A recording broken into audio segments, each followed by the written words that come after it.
Welcome everyone. My name is Tristan Claridge and I'm the convener of this webinar series for the International Social Capital Association. The association's mission is to advance the research and application of the social capital concept.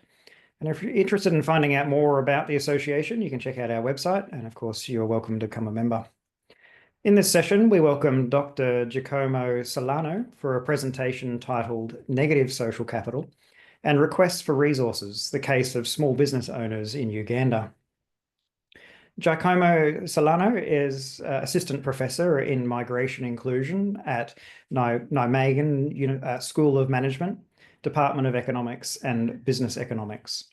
He is affiliated to the Radboud University Network on Migration Inclusion.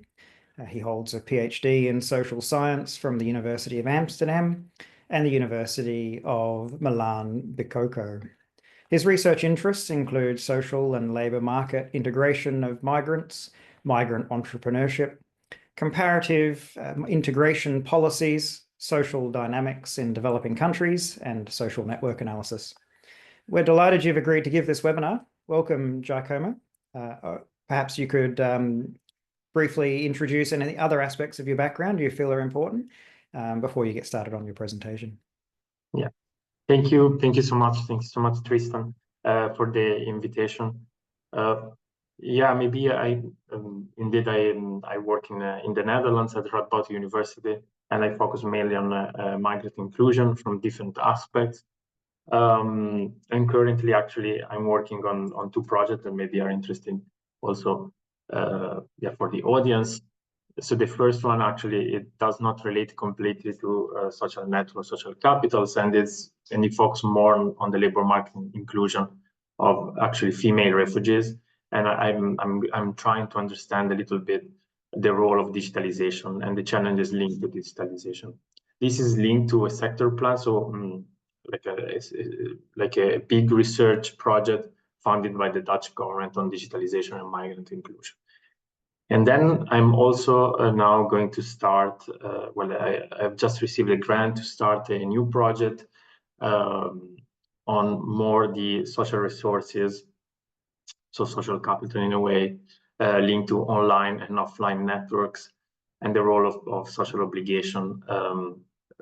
So looking at the positive, let's say, and the negative side of social capital, as I will do in this presentation, and how this influences labor market inclusion of vulnerable groups, focusing mainly on women and migrants.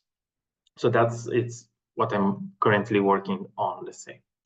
So going more into the presentation, so the idea of today is to look indeed at the social capital, of course, from a social network perspective, and also to look to understand a little bit the exchange of resources, both in terms of the resources that are accessible through the networks. So what I call, let's say, positive social capital. I will come back to this, and also the request for resources, what I call, and it's called in literature by Portes, for example, negative social capital. And I will focus on the case of small business owners in Uganda. And I will present, say, two sets of analysis. One focusing more on gender dynamics within the small business sample, say, the sample of small business owners in Uganda. And the second one, I will focus on subset of internal migrants, so from rural to urban migrants that moved to the country capital and start a business. So my starting point is indeed the definition, of course, of social capital. Right? We all know that, and the idea is like that through networks, through your contacts, a person have, let's say, a set of resources that are actual, so already activated in a way, or potentially can be activated. Okay. This can be, of course, financial resources, but also emotional support and other kind of support. We also know from literature that the characteristic of the networks strongly influence, of course, the resources that you can get this has been mostly the focus of literature, to link the characteristic of the networks to the resources that a person can access through this network. But as you can see from the definition, well, the one of Bourdieu, but there are others, of course, there is a kind of implicit positive definition of social capital. So it's the resources that a person can access, okay, through the network. However, Portes, sorry for the misspelling, also pointed to the fact that having a network, so being embedded in a set of relations, does not entail only something, let's say, positive, so in terms of access to resources or support. There is also a kind of downside of social capital, of social contacts, and he decided to call it negative social capital. So what does Portes mean, or did Portes mean for negative social capital? To go there, so to explain this, we need to take a step back and look at this kind of theorization of resource exchange from indeed Portes, from this seminal article in the Annual Review of Sociology in 1998. So the idea behind is that, okay, there are, let's say, two sources, let's say, or two intrinsic motivation, let's say, of exchange, of resource exchange. The one is more the altruistic one, so someone is willing to give or support, to provide support, because, for example, there is a bounded solidarity, so there is an in-group solidarity, or there are some value, the common value, shared value. So the idea is like someone shares without the expectation of having something back, okay? The second one is more the instrumental one, in which there is a kind of trust based on some reciprocity of exchange, or also based on other motivation. So the altruistic and instrumental, of course, plays a role in creating, of course, the exchange of resources in the network, so to say. And this exchange of resource, or let's say the fact of being embedded in a network more in general, has in a way some positive consequences and some negative consequences, okay? So the positive one are, especially when it comes to social capital, the benefits, as I already said, the benefits that one person can access through his network, so the network mediated benefit, or, for example, more specific, some family support. The negative side, well, there are many, of course, negative side, like well, the restriction to individual freedom due to social rules, for example. But what is interesting for today, let's say, in a social capital perspective, is the claims on group members. So the fact that people, for example, due to bonded solidarity, are expected to share some resources with their contacts. This is, of course, not negative per se, but if you look at social capital as a kind of balance of positive when you can access something, and negative when you need to give something, let's say, this is why, let's say, Portes and I also, following him, will call these claims on group members negative social capital, okay?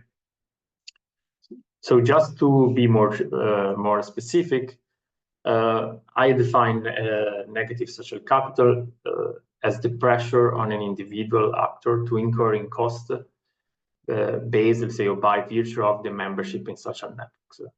Okay, so one example can be the request for financial support that a person received from a relative, for example, the request for recommendation that a person received from someone looking for a job, or even the limitation to individual behavior or choice, like, for example, in the case of entrepreneurs, hiring a person from the family instead of hiring someone with the right set of skills to conduct a specific job within the company, for example. You can see again, I don't mean that negative means or equals, let's say, negative consequences like failure of the business, for example, but it can have negative consequences. So the excessive claims on a group member can have indeed some negative consequences on the business, for example, in this case.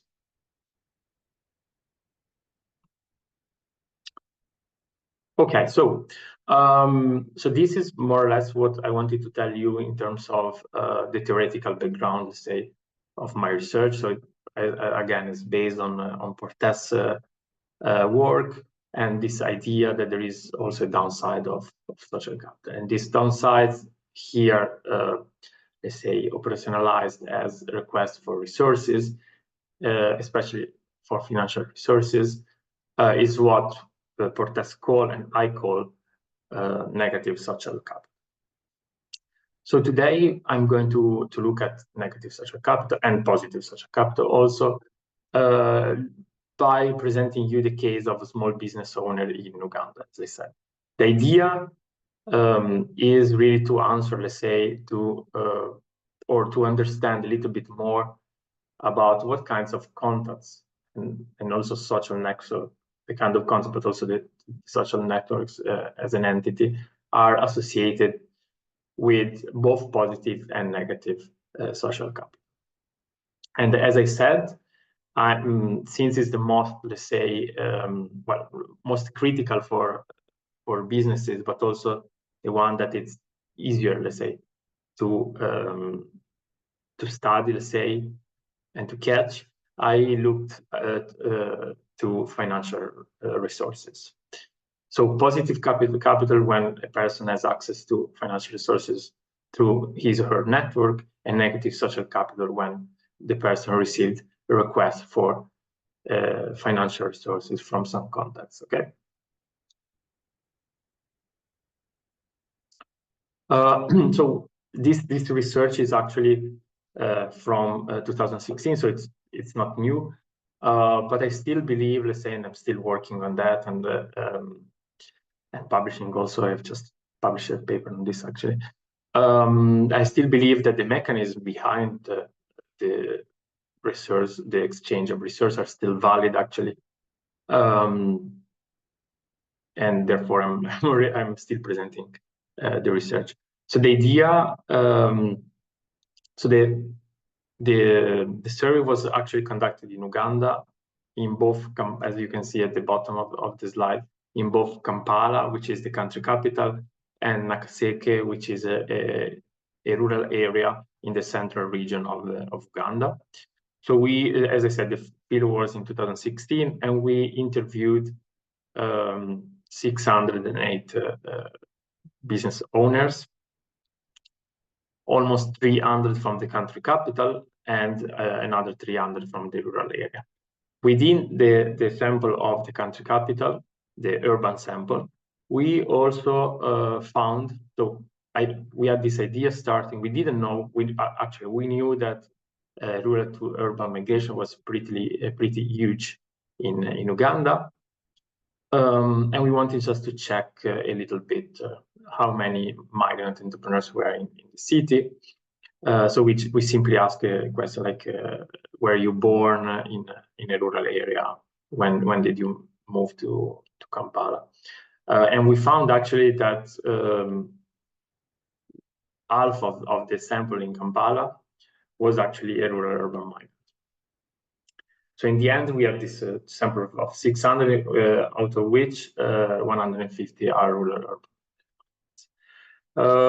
Well, methodologically, we selected, we had actually a list of businesses from the Census of Business and Establishments done in 2011, so already quite some years before the fieldwork. But what we did was to go there, to randomly select businesses and go there, and if the business was not there anymore, just select the closest business, the geographically closest business. So in this way, we ensure that it was a representative sample of small business owners. And here also we overcame a little bit the problem of informal businesses, because we just went there and then if there was a business, we selected it. Formal or not formal, we didn't look at. Okay, so so the survey was about the business activities. So, for example, the number of employees, when it was founded, the innovation, the degree of success, and social networks of entrepreneurs. And we focus especially, as I said, in social resources, social capital, and the exchange then of the resources. To create, let's say, the networks, to understand the network of the entrepreneurs, we use 3 name generators to in order to collect the names of the contacts of the entrepreneurs. First, we look at the personal advice network. So the people with whom the entrepreneurs discuss important personal matters. And so no, well, not exclusively business-related matters, but personal matter over the previous 6 months. Then we wanted to focus, and we asked maximum 5 people there. Then we focus on a business advice network, and here we looked at this. The idea was the same: to look at to have the name of the people, of the most important people, when it comes to discussing important business matters. So first personal, then business matter. Again, here we ask for maximum 5 people. And the last one was actually to oversample, let's say, this negative aspect, this idea of request for resources. And there we therefore asked to mention the name of maximum 5 people that asked in the previous 6 months for financial support or other form of support, like asking for free goods in terms of services or for a job. So in this way, we were able to grasp, let's say, both the advice network, but also a little bit this negative social capital part, to oversample at least. And then, so we collected, well, sometimes even 0 names, it's unlikely, but from 0 to 15 names. And we asked a set of questions on this name, on these contacts. We looked first at the gender, the relationships of being relatives, friends, or acquaintances, and in the case of urban rural migrants, also where the contact live, whether or not the contact was a migrant, whether the contact was met before the migration, and also to understand density, for example, and the structure of the social networks. We ask whether or not the contacts know each other. And then to understand the exchange of resources and the positive and the negative social capital, we actually ask 2 other questions for each of the of the contacts named by the entrepreneur. The first one, it was about the financial or even tangible support that the person, the entrepreneur, could access through the contact, and it was a yes or no question. And here we decided to go for the potential access to resources. Okay,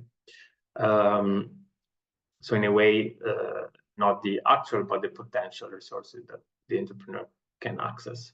So here there was no, let's say, no activation in a way, but more like the potential access. Okay. While when it came to the negative social capital, we asked directly whether or not there was a request in the last 6 months for a request for financial or tangible resources. Here, we decide to go for actually what already happened, because it's quite difficult to ask like a potential request for resources, like to the entrepreneur, and it would be, or it would have been also a little bit a normative problem, which probably or also a bias based on the fact that probably the entrepreneur will say yes, I can provide these resources. So we decide to go for the actual request for resources. Okay.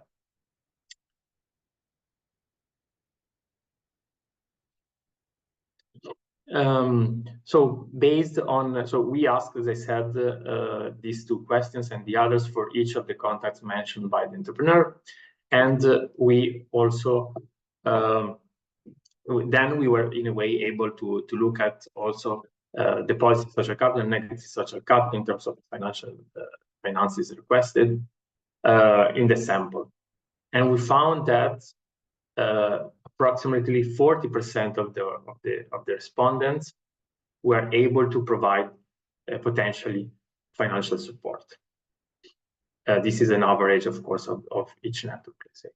And in total, we also found that 75%, 76% of the respondents had at least one person that could help them financially, okay? So access to an informal, let's say, or source of financial capital was there, let's say, for 2/3 of the sample, more than 2/3. What is interesting is that when it comes to actually the resource asked, the share of contacts in the network is higher than for the positive social capital. So let's say on average, people have more, or entrepreneurs have more respondents asking for financial support than respondents that can provide them access to financial support. But if we look at, let's say, the responses that have at least one person asking for support, this is exactly the same share, the same percentage than the positive social capital. Here there is, in a way, balance. So almost, let's say, well, a large part of the sample has both access to financial resources, at least one person that can give access, but at the same time received, at least from one person, a request for financial support. So you see that already we show in this research that in a way, only looking at the positive social capital, so the potential access to financial support, does not completely grasp the full picture when it comes to exchange of requests of resources when it comes to social capital. So now I'm entering into the research, and I'm actually looking at two examples. I'm focusing on two specific, let's say, set of analysis, as I said at the beginning. So the first one is about gender dynamics. So the idea here was to explore how gender dynamics influence the exchange of resources. And we look at both the access to resources and request of resources as positive and negative social capital. And the idea was to play, let's say, with the combination of the entrepreneurs and the contact biological sex, okay? And actually, if you want to know a little bit more, this paper has been published quite some time ago in social networks. And they are, we are going with the co-author, Eric Rooks. We are going much more into detail than in today's presentation. So what I did was to run, well, a set of statistical analysis.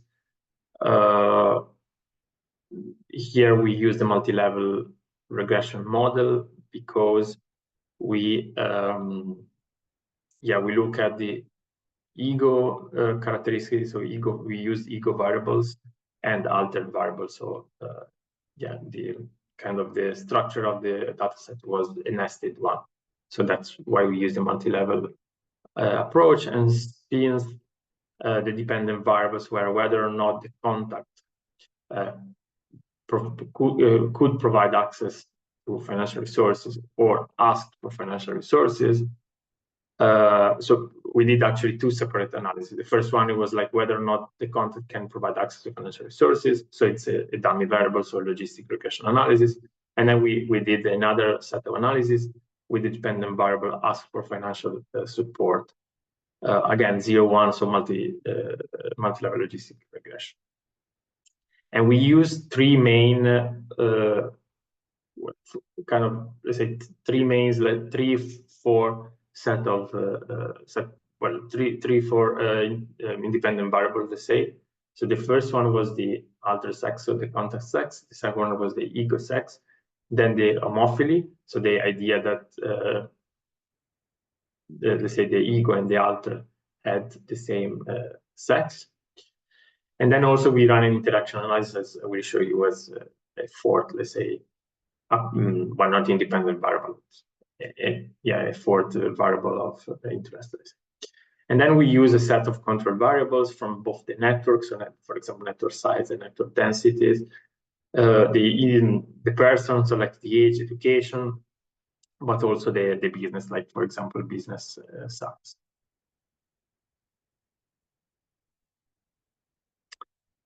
As I said, so the first set of analysis of regression were on access to resources, or access to financial resources, meaning access, meaning a positive social capital. Okay. Here we first look at the gender of the ego. So the first model here, model 1, is the model with all the main effects, while the model 2 is actually the model with the interaction effect that I was talking about. You can see at the bottom. We first looked at the in model 1. We first look at the ego of, at the gender, the biological sex of the ego. You can see, and here you need to interpret it like when gender, it means let's say that when the entrepreneur was a man, okay, and you see that there is a negative effect, that means that male entrepreneurs are less likely to have access to financial resources through their contacts. Okay, so when the entrepreneur is a man, he is less likely, or he is less likely to be able to access resources, financial resources from that specific contact. Okay. The second focus was on the gender of alter. Here again, you need to interpret in terms of if the contact was a man, and you can see that there is a positive effect, that means that male contacts are more likely to give access to financial resources. Okay, so when the entrepreneur has a contact that is a man, this person, so the alter, the contact, is more likely to give access to financial resources. Okay. It's also interesting to see, although it was not the focus, it's not linked to gender dynamics strictly, but to see that also relatives were more likely to give access to the entrepreneurs to financial resources. Then we looked also at the combination of, as I said, of alter and ego biological sex. The first one that we look is homophily, again, when the ego and the alter has the same biological sex. And you see that actually when there is this shared feature, let's say, entrepreneurs were less likely to have access to financial resources from this contact. In other terms, when the contact is of the same gender than the entrepreneur, this contact is less likely to give access to financial resources. And to complete a little bit the puzzle, let's say, we also run an interaction effect in which we use the reference category the fact that the situation in which the alter was a female and the ego was a man. And then we looked especially at the effect compared to the situation of the alter being a man and the ego, so the entrepreneurs, being a woman. Okay. And you can see in model 2 that the situation in which the entrepreneur is a woman and the contact is a man is more likely to provide access to resources compared to the opposite situation, a male entrepreneur and a female contact. Okay. So we found this actually very interesting and also quite, let's say, at the beginning, difficult to interpret. But then we relied, of course, on literature, and I will talk a little bit later about that. But the idea is that this exchange of resources, or let's say that women provide, let's say, have more access to resources, or men provide more access to resources due to gender dynamics in the country. But I will tell you something more late. Before, I wanted to go to the negative social capital, actually to the request for resources. Here we did exactly the same.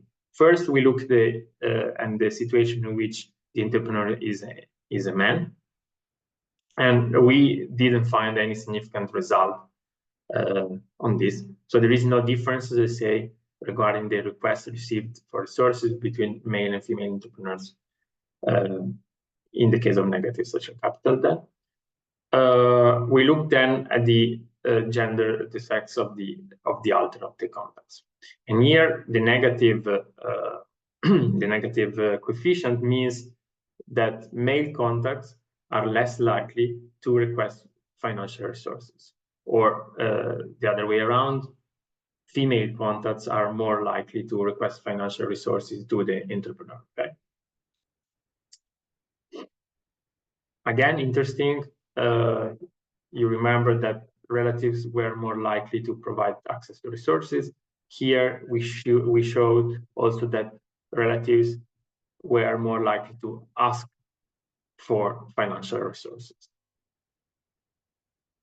Then we looked at both homophily and also the interaction terms. Let's say homophily is not significant, so there is no effect, let's say, based on whether or not the entrepreneurs and the contacts share the same gender, same sex. But once again, we compare also the situation in which the contact is a man and the entrepreneurs is a woman, with the situation with the opposite situation. So the entrepreneurs being a female, being a woman, and the contact being a man.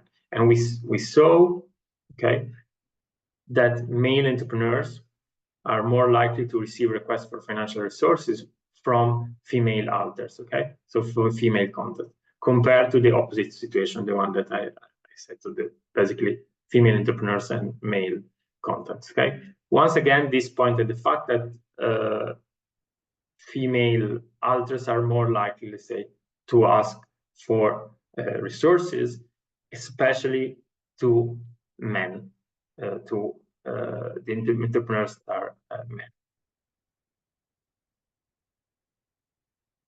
So as I was starting to say, but here I think now it's better because you have the entire pictures, let's say, the entire picture.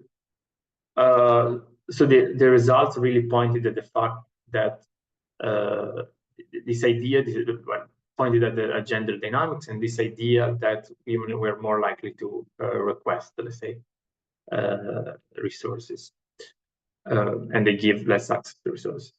This is really based on the context.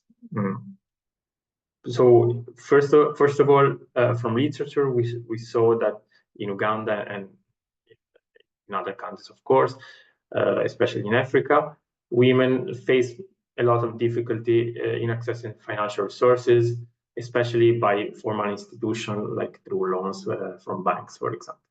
And they also, we saw also some literature showing that they really lack control over the finances in the household. So there were also cases, for example, of successful female entrepreneurs that they had to give all the money that they received for the business to the man who was in control of these finances. Okay.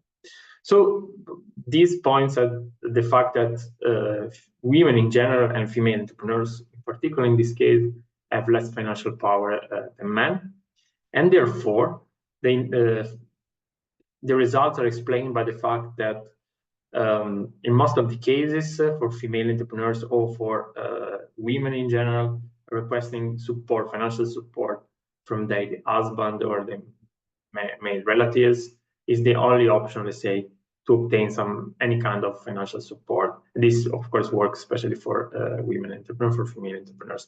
And this is how we explain the results of this. So now I'm particularly, as I said at the beginning, going to do a similar research on the entire population in the Netherlands, or a sample, of course, of the entire population in the Netherlands, looking at migrants and women in particular, and comparing with men and non-migrants. And I'm really curious to see if the results also is the same in a completely different context, where, for example, gender equality is higher, let's say. Okay. So the second focus, let's say, the second set of analysis I want to show you, and I think, yes, I have still time to do so, is the focus on rural-urban migrants. As I said, this sample of 153 rural-urban migrants living in Kampala. And this is a paper that I have actually just published in International Migration, as part of a special issue looking at social networks and migration. So if you're interested on the topic, there is an entire special issue on that with several articles.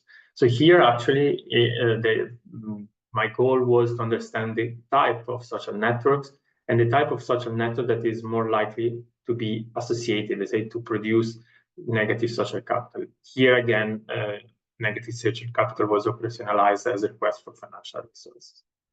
The idea was to link, let's say, since I was interested in the type of social networks and not the context, like so in the first set of analysis, it was more the context.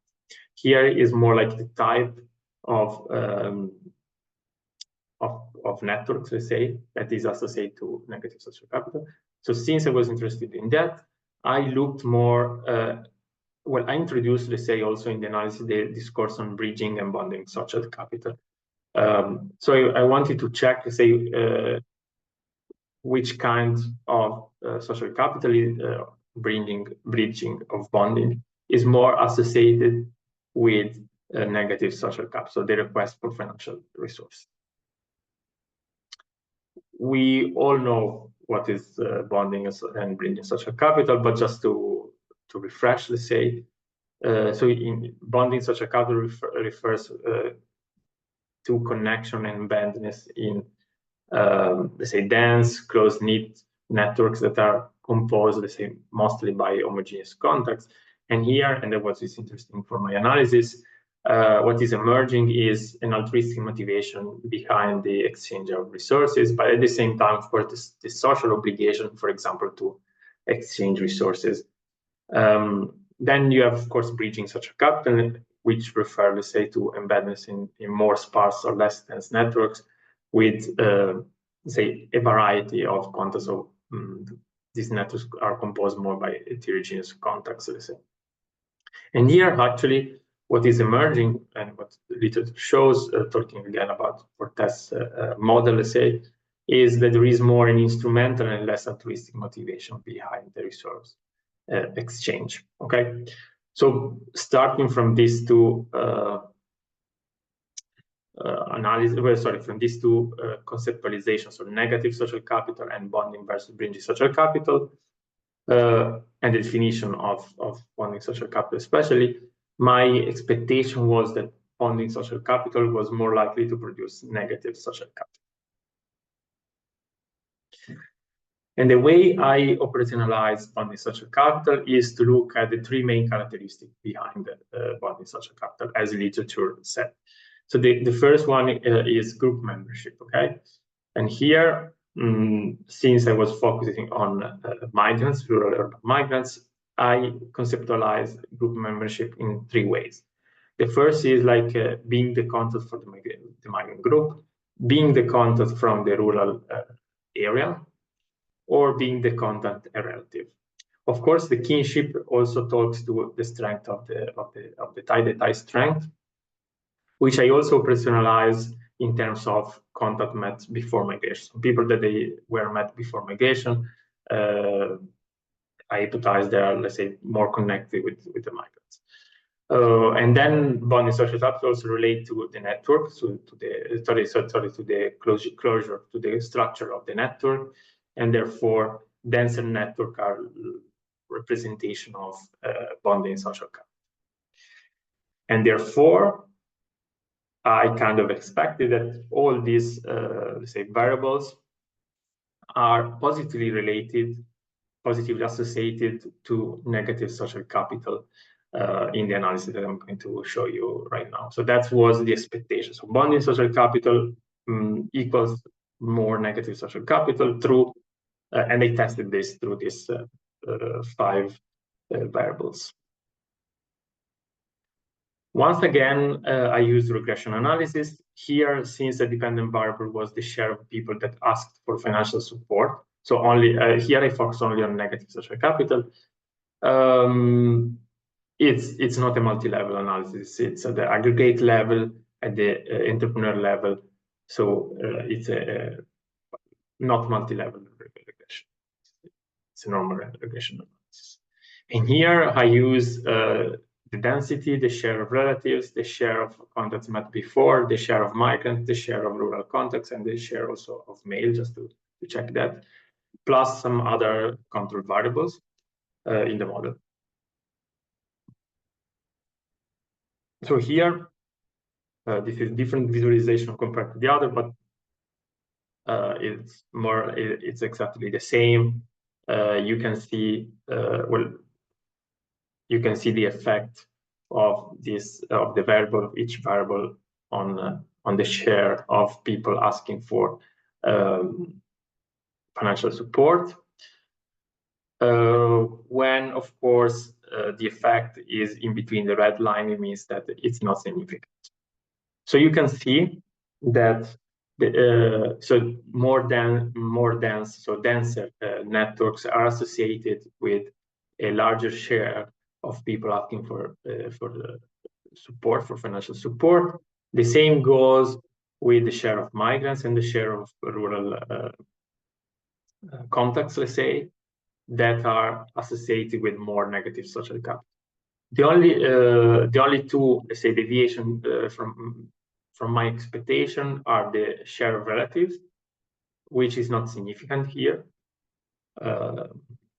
which of course is a little bit puzzling in a way, and also contrasting a little bit with the results of the first set of analysis that I showed on the entire sample. And also the share of people met before migration is negatively associated to the share of people asking for resources. So that's the opposite that I was expecting, actually. Here you can see the summary of whether or not my hypotheses were confirmed or not confirmed or contrasted. And indeed, the only one contrasted was the contacts met before migration that is actually, as I said, negatively associated with negative social capital. Anyway, I would say that although there was this not confirmation of the rather relatives and the contrasted confirmation, let's say, contrasted effect of the concept met before migration, overall, what I can say is that my overall hypothesis, let's say, was confirmed. And I was able to show that bonding social capital is in a way associated and seems to produce a request for resources, okay? So it seems to be associated or to be more likely to produce negative social capital.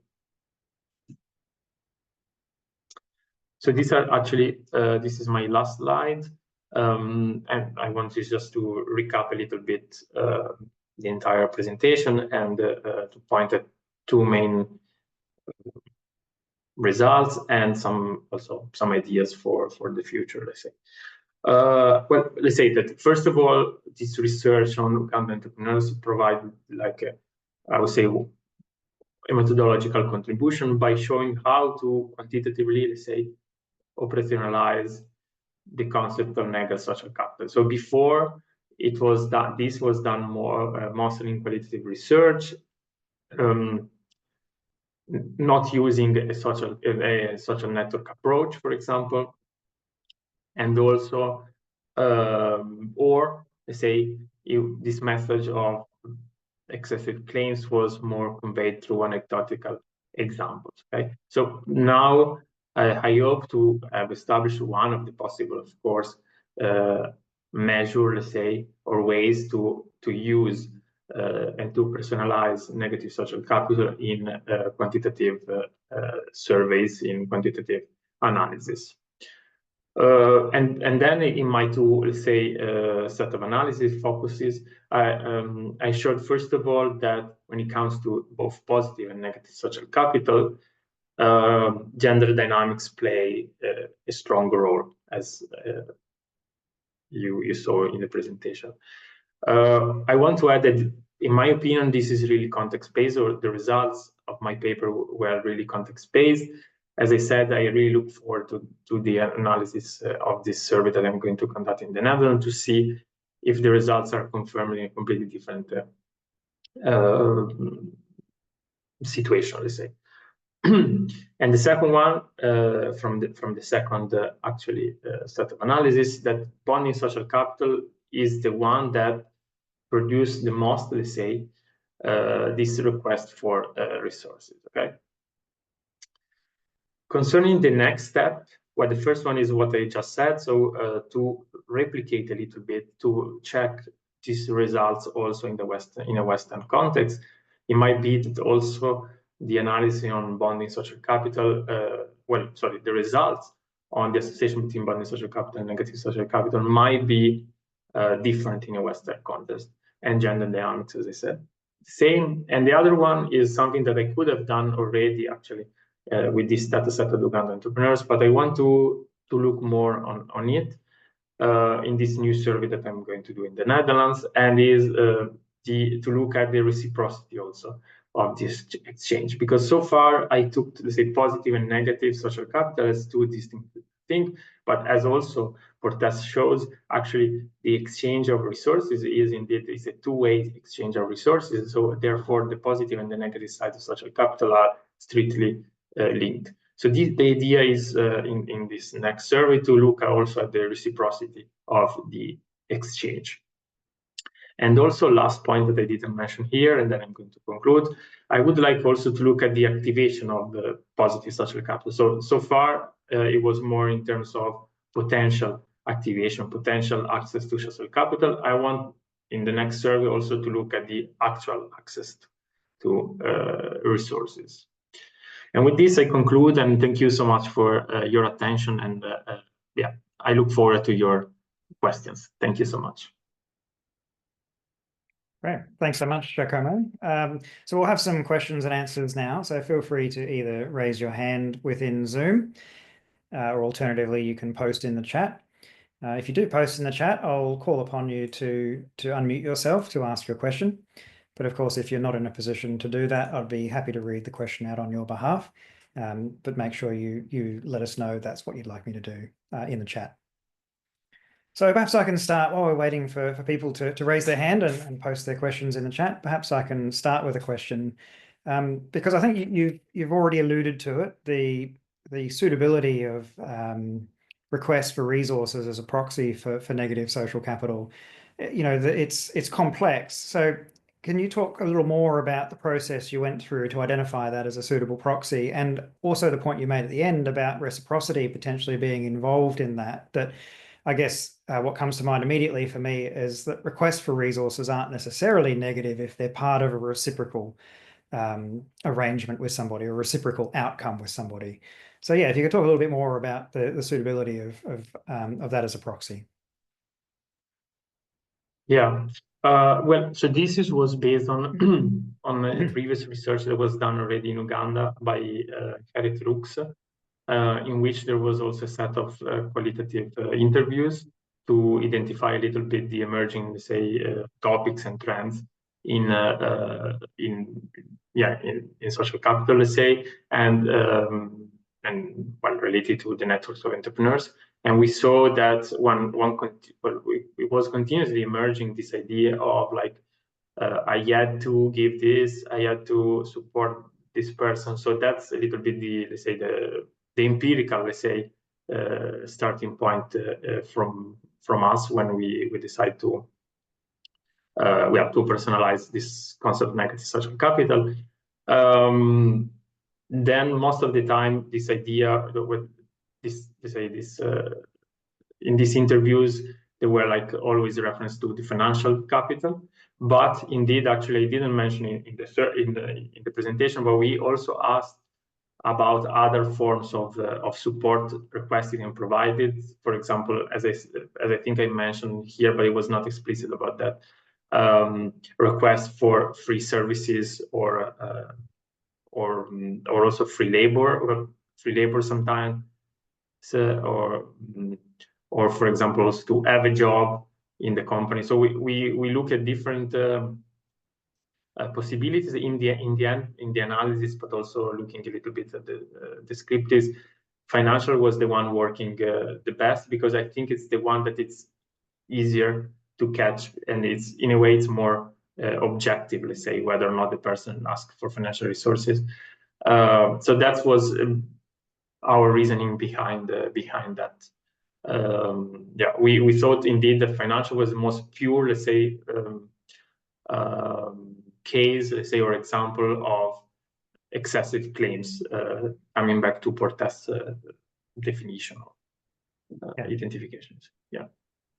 Yeah, and certainly you can understand how requests for money, financial resources is so much more of a burden than perhaps the request for information, or some of the other types of requests for resources that really aren't much of a burden. So people are quite happy to engage in those kinds of actions, and perhaps then readily sets up reciprocal patterns of interaction going forward. Whereas financial resources, like you said, it's much more likely to be a drain for somebody. Maybe what I also want to specify, and maybe I was not also clear in the presentation, when I talk on positive and negative, yes, of course, there are positive and negative consequences, but for me, it's more like a plus minus, like a flow of resources from A to B or from B to A. So if it's from the entrepreneurs, from the alters to the entrepreneurs is a plus, so it's positive in that sense. And if it's from the entrepreneur to a content, is negative. But indeed, I agree with you, it doesn't mean that it's negative per se. And I don't want really to push this really only economic-based approach. It is more like it's really more, you have a balance, it's plus or it's minus. But the consequences for the entrepreneurs can be, of course, negative or positive, but there is also indeed positive consequences, for example, for the entire community or whatever. So that's something that indeed it's good to specify. Yeah, right. And like you said, this is a proxy for what you're interested in, and compared to the other proxies, especially, it seems to be a good one.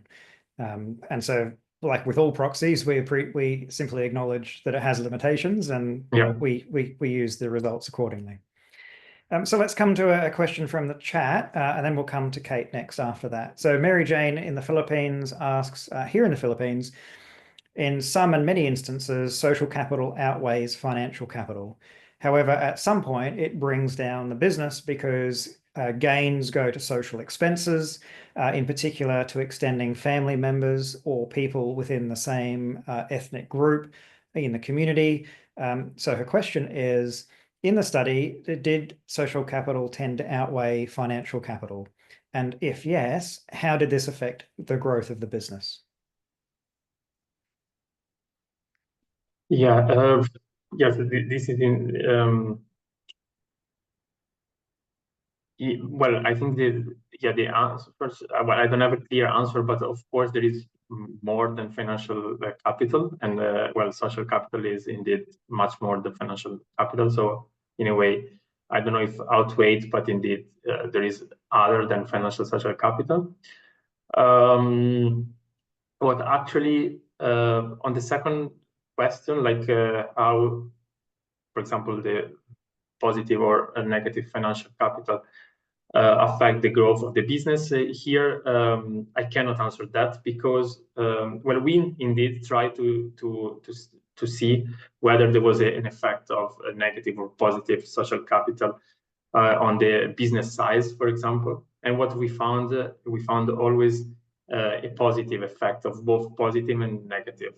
But here, actually, we're also able to establish, also by talking to the entrepreneur, that actually there are two opposite effects, or two opposite, let's say, explanation of this positive effect. In the case of positive social capital, it's mostly, of course, that positive social capital predate, let's say, the business growth. But actually, in terms of when it comes to the negative, it seems, of course, with statistic analysis, with a cross-sectional survey, it's difficult to say that. But let's say from more anecdotal and experience and talking with entrepreneurs qualitatively, it seems that when it comes to the relation between the positive relation between negative social capital and growth of the business, it seems actually that the causality is a reverse causality. Since the business was successful, the entrepreneurs received more requests for financial support. Okay, so that's the answer. It's not in the definitive answer, but that seems to be a possible answer to your question. Right. Okay, let's go to Kate next. Feel free to unmute yourself, Kate, and pose your question or comment. Hi. Hello. Can you hear me? Yes. Yes. Okay. Yeah. Hi. Thank you so much for your presentation. It's wonderful. I think that I come from a place differently, from social capital. So I guess I'm making a comment that kinship, I think I got that from my family, and I think that can be negative, like as in mafia, family, whatever. But mine was positive, and I don't think it was ever financial. However, I think I'm probably speaking from maybe a privileged place. So I think that I find that I think I'm upset that sometimes our social capital gets aligned with our financial all the time. So can you maybe explain? I don't know. Is that where you take it from like this presentation? So social capital is maybe financial gain, or is that what you think? Yeah, thank you for your question. I'm not sure if I got the question completely. But as I think it really relates to what I just said. They say that financial exchange of financial resources is just one of the possible manifestation, let's say, of social capital. So indeed, there is much more. There is something that sometimes it's even very difficult to grasp, as Cortez said, this idea. That's what I think exactly. As well. Yeah, it's very difficult to quantify, really. There's sometimes exactly. The way you can measure it, I think. Yeah. For example, with networks, with content, it comes also rules, rules and let's say cultural related things that of course and it's where you come from and the society you come from too, that actually makes that balance different. Exactly. So indeed, this is a little bit hidden in my analysis, of course. Anyway, I think for that kind of analysis, I think it's much more interesting than to apply a qualitative approach in which you really understand also. So I really appreciate your analysis, but because it just differs from what I think, and that's great because it gives me something more to think about. So I'm looking at you, not looking at the camera. Hello. Thank you. All right, let's move on to the next question. Alexandra, would you like to unmute yourself? Ask your question. Sorry, I'm with my mobile today. Ciao, Giacomo. Thank you for the presentation. I already wrote you an email because I think we should chat. So I find it quite interesting and really inspiring, because what we have done, and now our article has been published last week, is we've been working on social capital in terms of bridging, bonding, and linking. So what we had a look at was the connectedness, which we say connectedness comes before embeddedness, you know? So this is the theory we tried to put out, that we say if migrant entrepreneurs, for instance, we did it in Germany now, of course, not in, you know, like you've done in Uganda, which is great. But what we've done in Germany, we had a look at a specific ecosystem, and we tried to find out using bridging, bonding, linking as the in terms of connectedness, how connected or disconnected migrant entrepreneurs are in a specific ecosystem. And what we found out is specifically what you found out. So I don't want to say the same, but surprisingly, we found out that there is a high amount of disconnectedness. But for us, disconnectedness is not the opposite to connectedness, like bridging, bonding, linking, like not bridging, not, you know. But what we found out, there was a high amount of alienation, discrimination, segregation, and also resource voids. And so I find it really quite interesting, and I'd be interested to just have a chat. You know, maybe we can have a look how to link both, because at the moment we are trying to work on the step before connectedness, and we try to argue that there is belongingness, connectedness, and then comes embeddedness. You know, has to come first. Yeah, and this is how we try, you know, to bringing into one line, and maybe there would be, we could exchange on that one, and we would love to have you, by the way, next January with us with Mondaram in Bremen. But just we can chat on this one too. Yeah. So it was just a comment, and thank you, because it was very inspiring and good to see that we work on similar things. Thank you. Yeah. Well, thank you, Alex. It's always good to see you.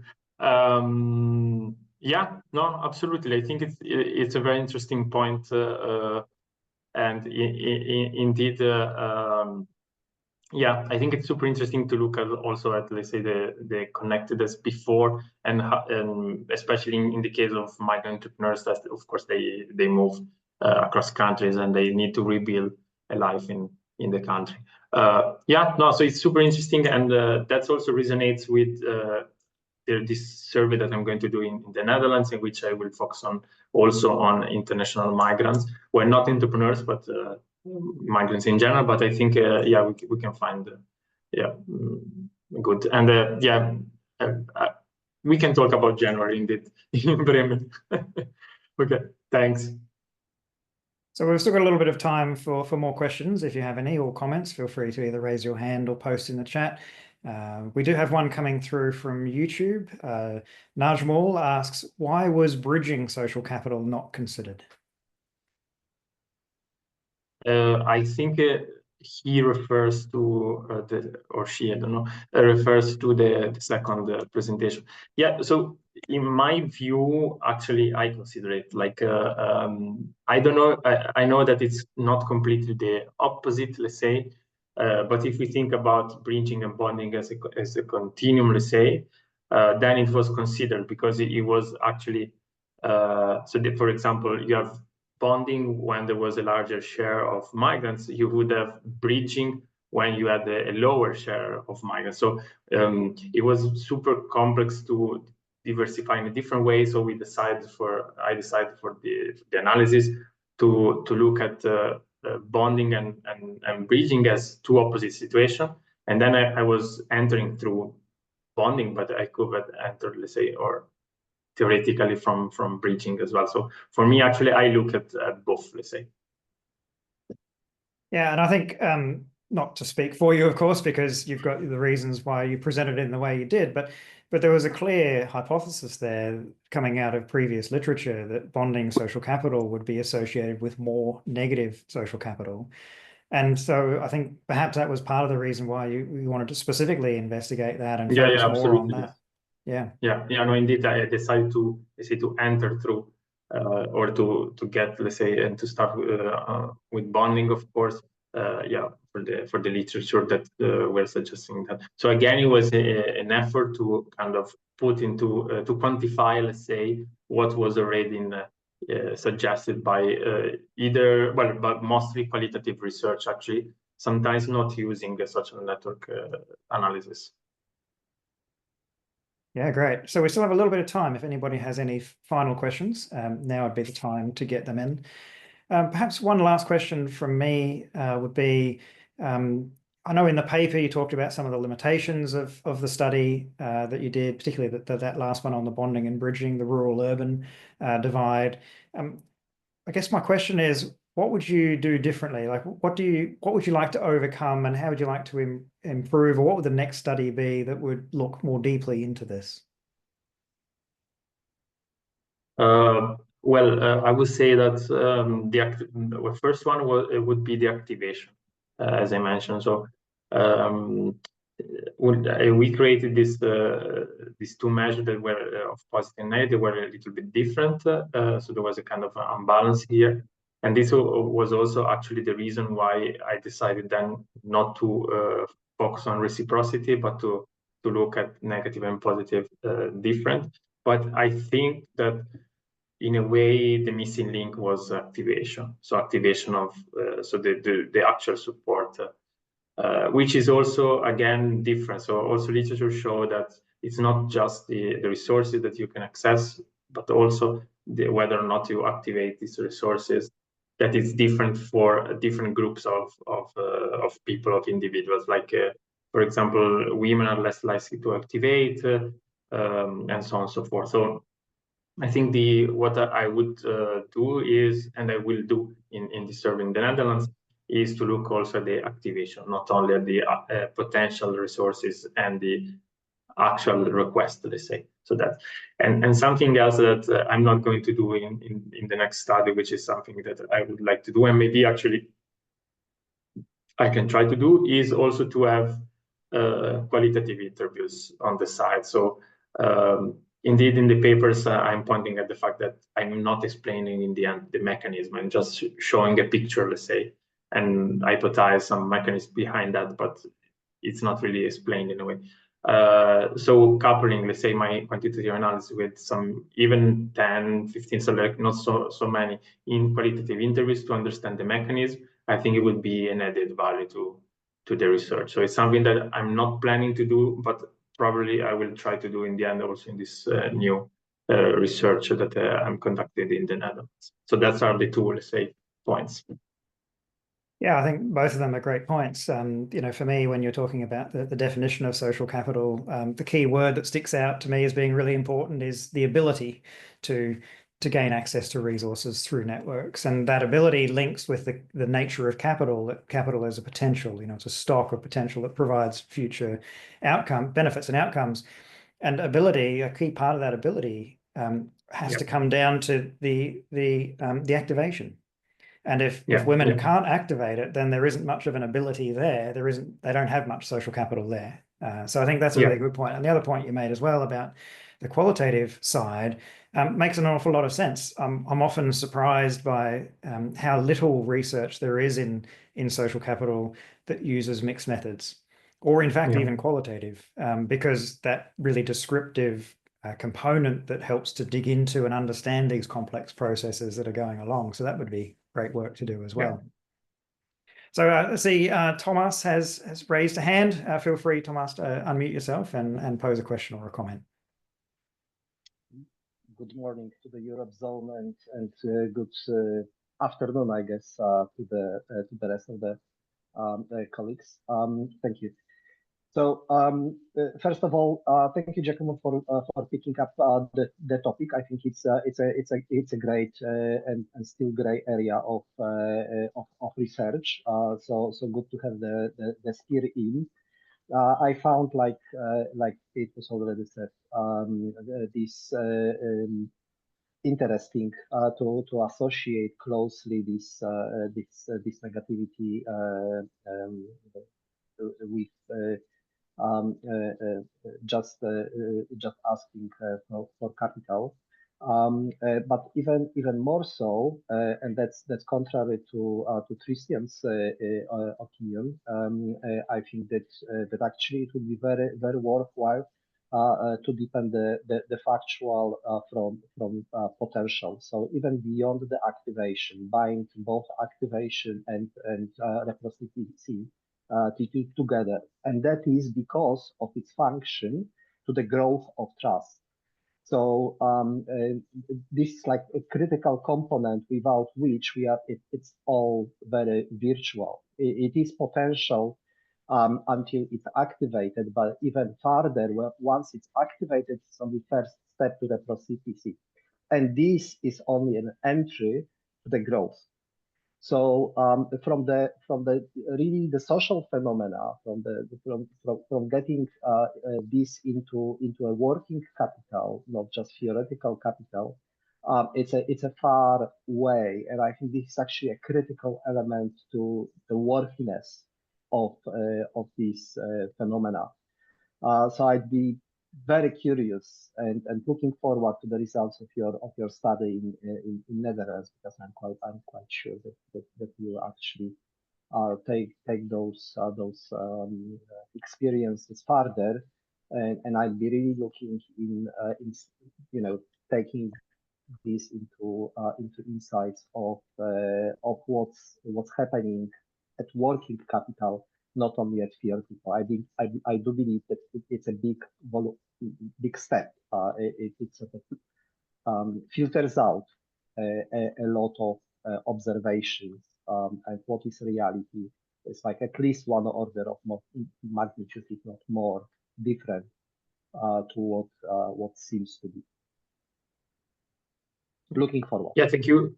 Yeah, thank you for your comment. Indeed, I expect a little bit the same. Like, yeah, that actually the potential picture is, if not completely, but rather different from the actual picture. Let's say, when it comes to yeah, activation potential and real activation. Yeah, thank you. All right. Anybody else have any final questions? Now is the time to raise your hand.